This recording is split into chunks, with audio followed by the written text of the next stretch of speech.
ओम नमः शिवाय साथियों, एक बार फिर से आपका स्वागत है हमारी YouTube चैनल हिंदूज मिस्ट्री में। साथियों, हमारे चैनल के माध्यम से हमने आपको हिंदू धर्म में अपनाए जाने वाले रीति रिवाज, संस्कार, संस्कृति आदि पद्धतियों के बारे में बताया है।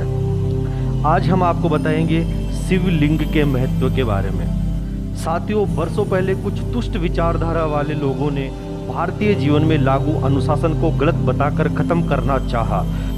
कुछ तिरछी बुद्धि वाले लोगों ने भारत की प्राचीन धार्मिक परंपराओं पर सवाल उठाए। ऐसी ही सोच वालों ने शिवलिंग के बारे में भी बहुत सी भ्रांतियां फैलाई है। शिवलिंग का अर्थ लिंग या योनि नहीं होता है। दरअसल यह गलतफहमी भाषा के रूपांतरण और भ्रमित लोगों द्वारा हमारे पुरातन धर्म ग्रंथों को नष्ट कर दिए जाने तथा अंग्रेजों द्वारा इसकी व्याख्या से उत्पन्न हुआ है। खैर, जैसा कि हम सभी जानते हैं कि एक ही शब्द के विभिन्न भाषाओं में अलग अलग अर्थ निकलते हैं, पर लिंग का शाब्दिक अर्थ होता है आकार। शिवलिंग के संदर्भ में लिंग शब्द से अभिप्राय चिन्ह, निशानी, गुण, व्यवहार या प्रतीक है। धरती उसका पीठ या आधार है और सब अनंत शून्य से पैदा हो उसी में लय होने के कारण इसे लिंग कहा गया है तथा इसे कई अन्य नामों से भी संबोधित किया जाता है, जैसे प्रकाश स्तंभ, अग्नि स्तंभ, विजय स्तंभ, ब्रह्मांडीय स्तंभ आदि। ब्रह्मांड में दो ही चीजें हैं, ऊर्जा और पदार्थ। हमारा शरीर पदार्थ है और आत्मा ऊर्जा से है। इसी प्रकार शिव पदार्थ और शक्ति ऊर्जा का प्रतीक बनकर शिवलिंग कहलाते हैं।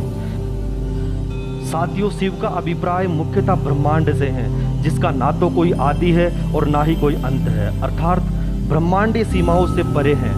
वह इसकी कहीं से भी शुरुआत नहीं होती है, ना ही इसका कहीं से अंत होता है। विज्ञान में हम 3 प्रकार के अणु पढ़ते हैं जिससे पूरी सृष्टि का निर्माण होता है। वह है न्यूट्रॉन, प्रोटॉन, इलेक्ट्रॉन। इनमें न्यूट्रॉन और प्रोटॉन आपस में जुड़े होते हैं, वह स्थिर होते हैं तथा इलेक्ट्रॉन उसके चारों ओर स्थित होते हैं और गतिशील होते हैं। ठीक इसी तरह हमारा ब्रह्मांड भी होता है और इसका आकार ही लिंग कहलाता है।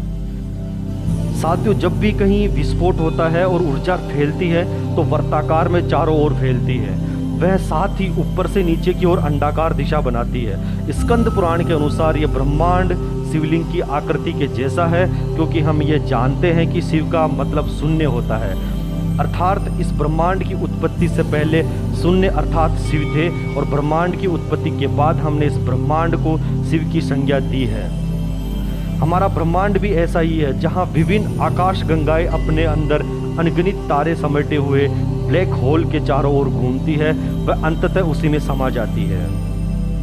विज्ञान में ब्रह्मांड की आकृति को वर्ताकार रूप में ऊपर नीचे की ओर अंडाकार रूप में देखता है, अर्थात शिवलिंग का अभिप्राय ब्रह्मांड के रूप का ही प्रतिनिधित्व करता है।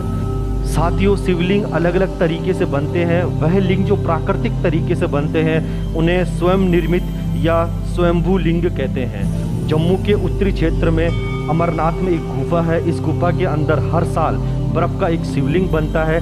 यह लिंग प्राकृतिक तरीके से स्टेलगेमाइट से बनता है, जो कि गुफा की छत से टपकता रहता है।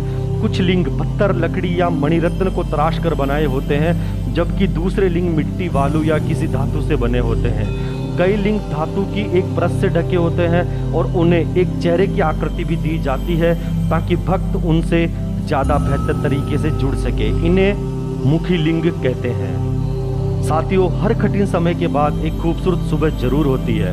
मजबूत बने और अपने परिवार का ध्यान रखें। वक्त की एक खास बात होती है, ये बदलता जरूर है। तो साथियों, हमारे द्वारा दी गई जानकारी आपको कैसी लगी आप हमें कमेंट्स करके बताइए। वीडियो को लाइक कीजिए, शेयर कीजिए। धन्यवाद। जय श्री राम।